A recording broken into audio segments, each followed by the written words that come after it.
मोक्ष मोक्ष म्हणजे काय? आत्यंतिक दुःखाची निवृत्ती, परमानंदाची प्राप्ती. तो मिळतो कशानं? दौंडी वाजवली शास्त्रानं.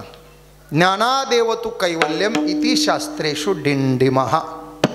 महाराज ओवी ज्ञाने विनयके उपाय करिसी जितुके तिही गुंफसी अधिके रुखी इये. अज्ञान मुळा यया ज्ञानची खड्ग. अज्ञान मुळाचं खंडन करायचं असेल तर ज्ञान खड्ग म्हणजे ज्ञान कोराडीशिवाय पर्याय नाही. विठाल तुमच्यासाठी सोपं सोपं सांगतो, यांच्यासाठी ओव्या सांगतो आणि यांच्यासाठी ओव्यांचा अर्थ सांगतो. महाराज मला असे तरुण फार आवडतात हो. काय हल्लीची तरुण पिढी भरकटली हो.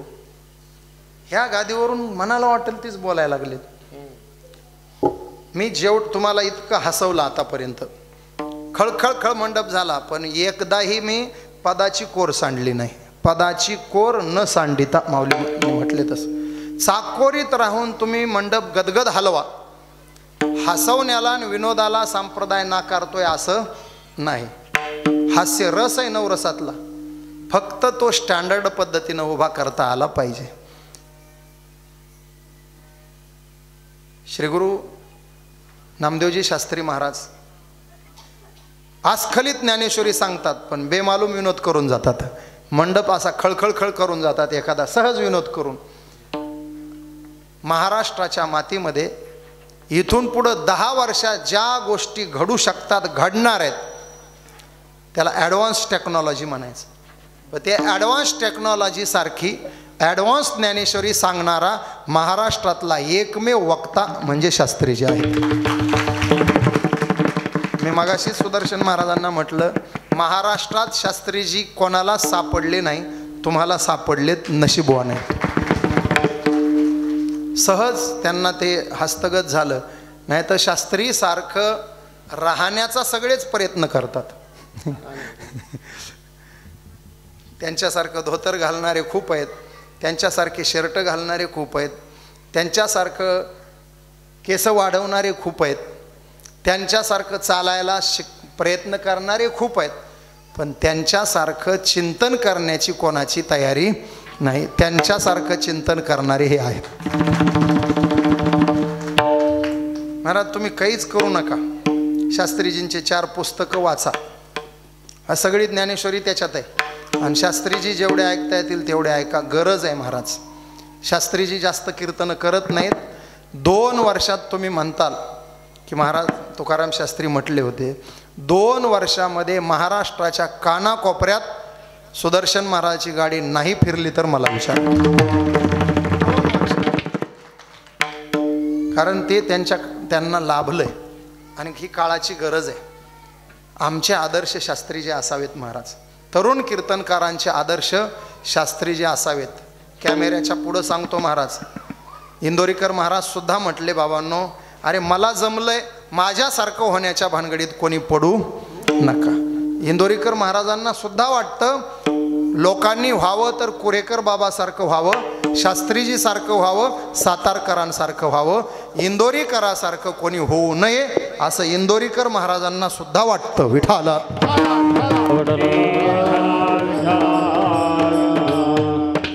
आम्ही इंदोरीकर होण्याचा प्रयत्न करायचा नाही, आम्ही शास्त्रीजी सारखं होण्याचा प्रयत्न करायचा. पण ज्ञानेश्वरीचं एक थोडं ऐकणारी मंडळी आहे म्हणून मुद्दाम जास्ती ओव्या येतीलच कीर्तनात. ज्ञान कुठं आहे? ज्ञानानं मोक्ष आहे.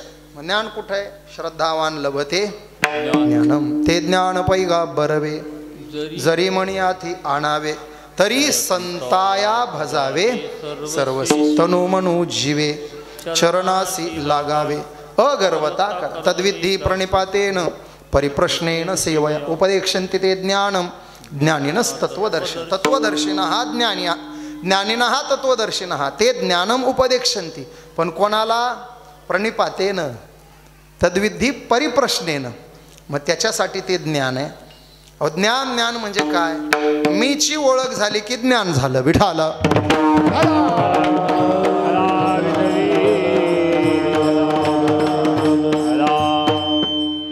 आहे मी हा कोण करावा विचार म्हणे ज्ञानेश्वर निवृत्तीचा हो म्हणे ज्ञानेश्वर निवृत्तीचा कोण करावा विचार म्हणे ज्ञानेश्वर निवृत्तीचा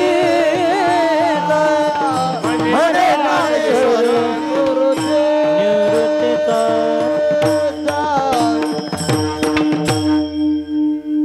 मी कोण आहे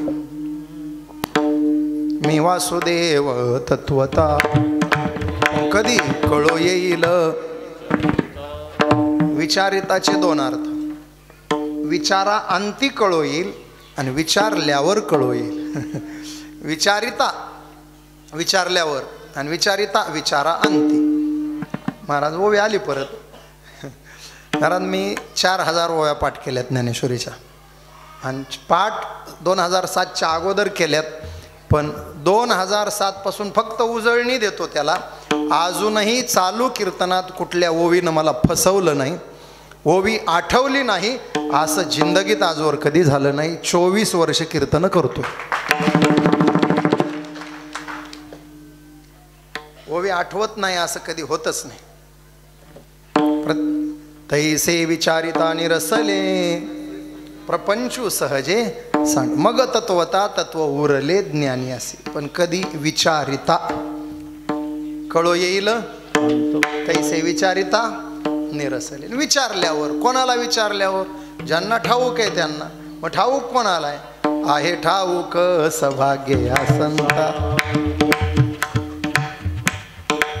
मी वासुदेव तत्वता कळो येईल विचारल्यावर कळो येईल कोणाला ज्यांना ठाऊक आहे त्यांना ठाऊक कोणाला सभाग्य संता ठाऊक आहे त्यासी विचारिता कळो येईल आता सोपं करतो तुम्हाला मला पटकन उत्तर द्या तुम्ही का नको दुसऱ्याला विचारू का तुम्हाला सांग तुम्ही कोण आहे बुवा 2 पेन लावलेत आता सांगा तुम्ही कोण आहे शिक्षक हा मग ते पेनावरून मला आलंच होतं लक्षात शिक्षक म्हणले तुम्ही कोण आहे शेतकरी आता चोपदार आहे ना तुम्ही घरी गेल्यावरच पुढचं जाऊ द्या आता सध्या चोपदार आहे एवढं तुम्ही हा इनेकरी उघडच आहे ऐका आता हे तुम्ही ते शिक्षक आहे म्हणून शिक्षक म्हणले यांनी लाल कपडे घातले म्हणून चोपदार म्हणले त्यांनी विना घेतला म्हणून विनेकरी म्हणले कोणी शेतकरी म्हणल कोणी पद सांगल मी सरपंच आहे मी पस आहे पस कळला का हा मी जीपस आहे मी क्रऊ बासा आहे कृषी उत्पन्न बाजार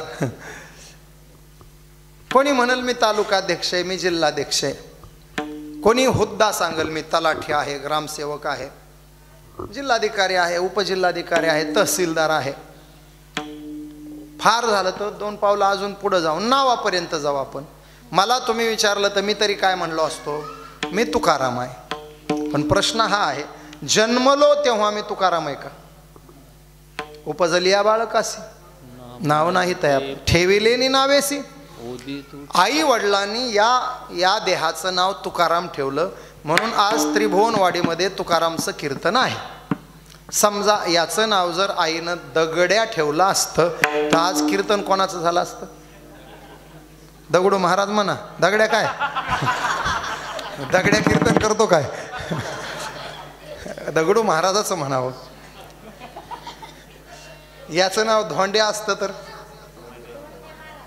धोंडे महाराज शाबास धोंडेराम महाराज आणि याचं नाव गोट्याच असतं तर गोटूराम महाराज याचं नाव बंड्या असतं तर बंडो पंत म्हणा बंडू बुवा म्हणा जाऊ द्या मग प्रश्न हा आहे इतकं सोपं कीर्तन करायचं महाराज 2 वर्षाच्या लेकरालाही तुमचं कीर्तन कळलं पाहिजे इतकं सोपं करायचं थोडक्यात माझा मुद्दा आहे मग मी कोण आहे मी दगड्या नाही मी धोंड्या नाही मी रामराव नाही मी शामराव नाही मी चिमाजी गोमाजी नाही मी माणूस सुद्धा नाही मी वासुदेव चिदानंद रूप शिव या बोधावर आपण तेव्हा येऊ जेव्हा संतांचे अंकित आणि आश्रित होऊ. मग थोडक्यात ज्ञान. आणि ज्या दिवशी हा बोध आपल्याला होईल त्या दिवशी आपल्या ज्ञानाचा भाग्योदय झाला असं म्हणायचं. विठ्ठल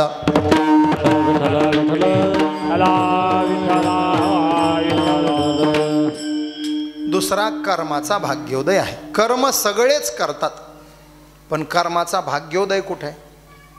कर्मातीत अवस्थेला जाणं म्हणजे कर्माचा भाग्योदय होणं. हे कर्मसाम्य दशा जेथ होय विरेशा. ती कर्मसाम्य दशा येणं. आपल्याला रीतच कळाली नाही अजून कर्माची.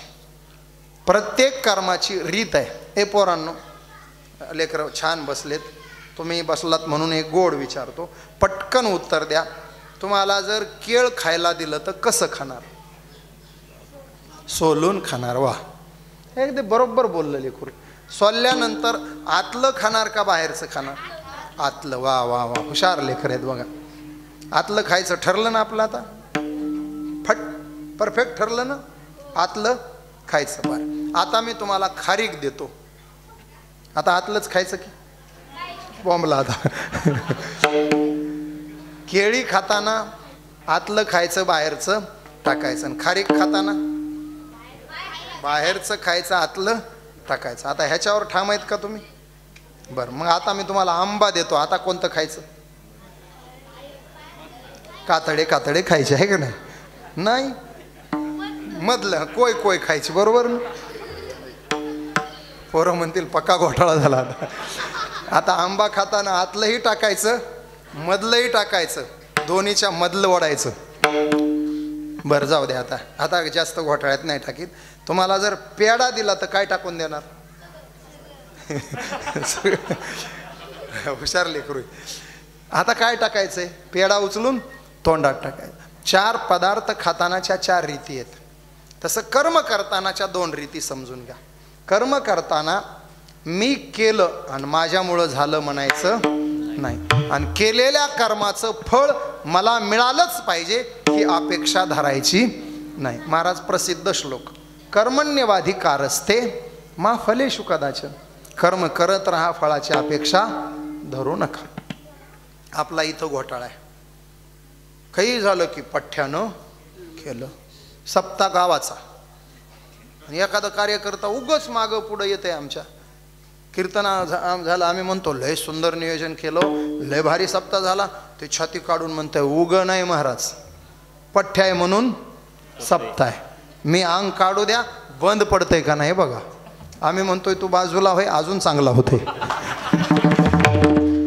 उलट तुझ्यामुळं काही येणारे थांबले तिकडं, वर्गणी घेऊन तयार होते, पण तुला कारभारी केलं की नगर आहे बुवा म्हणले. उगच म्हणते मी केलं. आपलं घरी पण असंच आहे का नाही? एखाद्याला म्हणलं ना आळंदी पंढरीची वारी, देहू पंढरीची वारी, भगवानगड पंढरीची वारी, गैनाथगड पंढरीची वारी आहे, चला जाऊ दिंडीमध्ये 7-8 दिवस.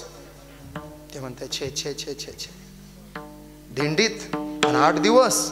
मी जर 8 दिवस घर सोडलं तर माग सगळा म्हणा म्हणा अंधार आहे म्हणते. आम्ही म्हणतोय तू सोडून बघ, नुसता उजेड आहे माग. उग तू भ्रमात आहे. मी संसार करतोय आणि माझ्यामुळं होतोय. काही नाही महाराज. हो मला सांगा, पंजोबा गेले राहिला का संसार? चालूच आहे ना. आजोबा गेले राहिलाय का? वडील गेले थांबला का? तसं पंजा गेल्यावर राहिला नाही, आजा गेल्यावर राहिला नाही, बाप गेल्यावर राहिला नाही, तसं तू गेल्यावर सुद्धा राहणार नाही. फक्त जाऊन बघ. बाप पोराला शहाणपणा शिकवू लागला. कधी शहाणा होणार आहेस तू? कधी डोळे उघडणार आहेत? पोरग म्हणलं काळजी करू नका, तुमचे बंद झाले की माझे उघडलेच समजा. तुमचे कधी बंद होणार आहेत सांगा? ती कविता फार गोड आहे महाराज. जन पळभर म्हणतील हाय हाय, मी जाता मागे राहील काय. अरे राम कृष्ण गेले, जग थांबलंय का? रावण गेला, जग थांबलं का? नेहरू होते तेव्हा लोक म्हणायचे एवढा चांगला माणूस गेल्यावर काय होईल? देश थांबला का? अहो ते शास्त्री महाराज इतकेच होते, 4.5 फुटाचे. चालवला का नाही देश लाल बहादूर शास्त्री? म्हणले एवढा पुण्यवान माणूस गेल्यावर देशाचं काय होईल? नेहरूची पोरगी आली, चालविला देश. लोक म्हणायचे बाई म्हणजे बाई गड्या. पाकिस्तानला पाणीच पाजलं बाईनं. एवढी करारी बाई गेल्यावर काय होईल? थांबला का देश? मध्ये ते आलेच ना, दोघं तिघं झाले. पुन्हा त्यांचं पोरग आलं इंद्राबाईंचं. थांबला का देश? ते बॉम्बस्फोटात गेले. लोक म्हणले बाबा बाबा बाबा आता आता काय होईल देशाचं? हा मध्ये PV आले, VP आले, चंद्र आले आणि HD देवेगौडा पण आले मध्ये, इंदर कुमार गुजराल. थांबला का देश? एवढे गेल्यावर काय होईल म्हणले? अरे अटल सरकार आलं, पुण्यवान माणूस, रामराज्य आणण्यासाठी अट्टहास केला त्या माणसानं. लोक म्हणले एवढ्या सच्चा दिलाचा माणूस, अरे एक मत विरोधात गेलं, डसाडसा रडला, पण कोणाला विकत घेतलं नाही, सरकार सोडून दिलं, कोसळू दिलं. एवढा पुण्यवान माणूस गेल्यावर कसं देशाचं? जागतिक अर्थतज्ञ आले, 14 वर्ष कोण काही बोलले नाही, पण देश थांबला का? गप्प राहून देश चालवला. लोक म्हणले आता ते गेल्यावर बाबा बाबा आता तर कहरच आलाय. ते बोलत नव्हते आणि हे थांबतच नाहीत. तिकीट लावून बोलतात, तिकीट लावून. 10 वर्ष झालं देश यांच्या हातात आहे. 370 झालं, ट्रिपल तलाक झालं, आणि सगळ्यात मोठं राम मंदिर झालं 500 वर्षानं. आता लोक म्हणतायत एवढा धाडसी निर्णय घेणारा माणूस, यांच्यानंतर काय होईल?